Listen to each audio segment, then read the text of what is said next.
It happened on a quiet Sunday morning, the kind that smells like fresh coffee and peace.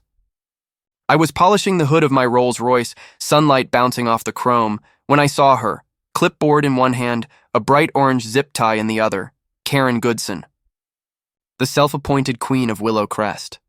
She marched right up my driveway like she owned the place, heels clicking against the concrete and without saying a word, started zip-tying a tag to my hood ornament. I froze.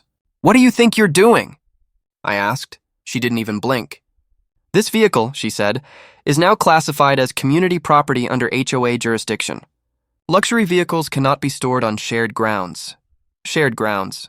My driveway, my car, my home." For a second, I honestly thought I was on a hidden camera show. I just stared, speechless, watching her scribble notes like she was performing some royal decree. This car wasn't just a machine. It was 2 years of grease, sweat, and late nights. A piece of my dad's legacy I'd spent every weekend bringing back to life. And now this woman with a clipboard thought she could just take it. That's when I realized something about this neighborhood.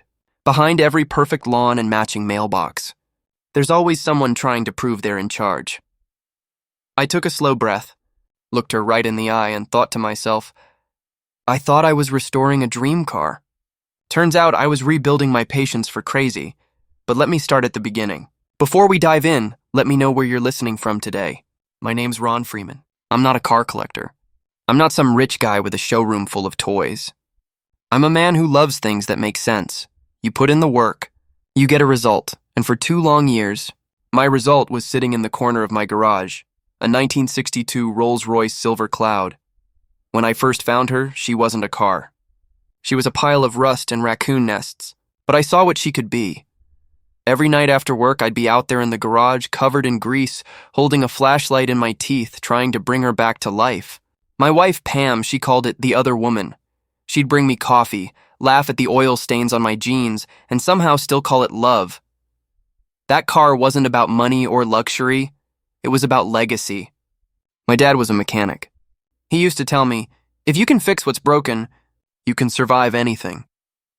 When he passed, I inherited his old toolbox, every wrench worn smooth from his hands. Restoring that car was my way of keeping him alive. One bolt, one spark plug, one memory at a time. When I finally finished it, I rolled her into the driveway one morning just to watch the sunlight hit the chrome. For a second, life felt perfect. The neighborhood was quiet, the coffee was hot, and the world finally made sense. That was before she moved in. Her name was Karen Goodson, the new HOA president. And she didn't just enforce the rules. She worshipped them. She'd walk around with a ruler, measuring people's lawns to make sure they were within regulation height. She fined one guy because his mailbox flag was visually distracting. Another neighbor got a warning for hanging a wind chime that was too cheerful. Karen believed she was the guardian of community perfection, the self-crowned queen of Willow Crest. Her husband, Tom, was always a few steps behind her, silent, red-faced, and looking like he wanted to disappear. It was only a matter of time before something shiny caught her eye. And the moment she saw my restored rolls glinting in the sunlight, I saw it happen. That greedy little spark in her eyes. She didn't see history. She didn't see a tribute to my father. She saw something beautiful she didn't control, and that, in her world, was unacceptable. The morning it happened, I was out front wiping down the hood. Pam was beside me with a cup of coffee. Peaceful, simple. Then we saw her, Karen, storming across her lawn like she was leading a parade of authority. Clipboard in one hand, plastic tag in the other. Without a word, she walked straight up to my car, bent down, and started zip-tying a bright yellow tag around the hood ornament, right around the spirit of ecstasy. I blinked. "Excuse me, what are you doing?" She looked at me like I was the one trespassing. "This vehicle," she said, "is now classified as shared community property. HOA Regulation Number 12. No privately owned luxury vehicles on communal grounds." I stared. "You mean my driveway?" She smiled. That fake, tight-lipped kind of smile that means she's enjoying herself. "Yes, Mr. Freeman, your driveway is visible from the street. That makes it community-adjacent property. Therefore, I interrupted, you've lost your mind." Pam, to her credit, stayed calm. She quietly slipped out her phone and started recording. Karen didn't even notice. She was too busy declaring herself queen of my property, and then came the moment I'll never forget. She tugged the zip tie tight around the hood ornament. That tiny silver lady, a symbol of freedom and craftsmanship, now had a cheap yellow tag dangling from her neck that read, "Property of Willow Crest HOA." I just stood there. No yelling.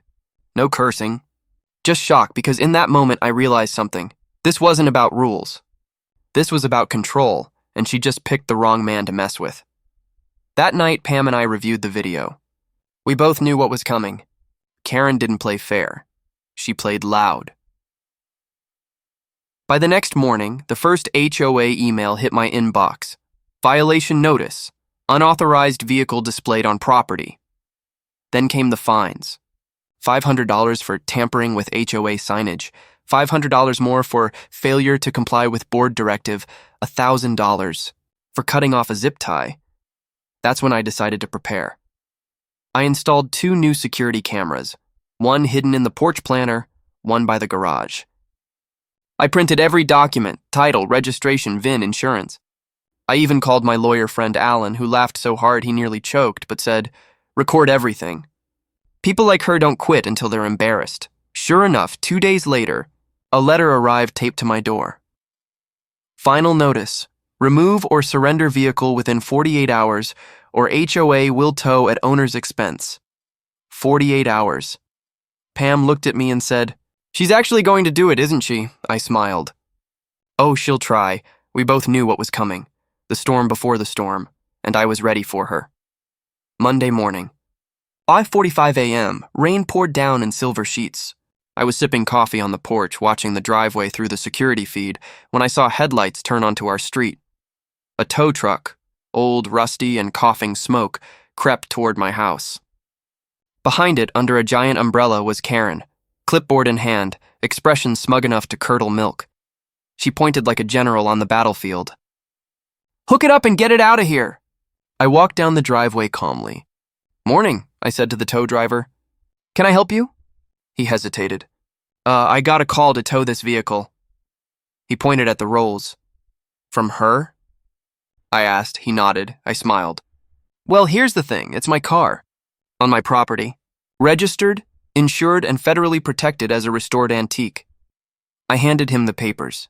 "So if you touch it, you're breaking the law." The kid looked at the documents, then at the $500,000 car, then back at me. You could see the color drain from his face. Karen barked, "Ignore him! I'm the HOA president. I have authority." "Ma'am," he said, "I don't think you do." That's when she lost it, yelling, waving her clipboard, shouting about bylaws and community spirit while neighbors peeked through their curtains. And right on cue, 2 police cruisers rolled up. Apparently someone had called in a civil dispute. I calmly handed one officer the paperwork and showed the video of Karen zip-tying the tag. They watched. Then one officer turned to her and said, "Ma'am, you can't claim private property as HOA property. That's fraud." Karen's face turned the color of a stop sign. The tow driver unhooked his cables faster than I've ever seen. The rain kept falling, washing away the tension as I stood there, calm as ever.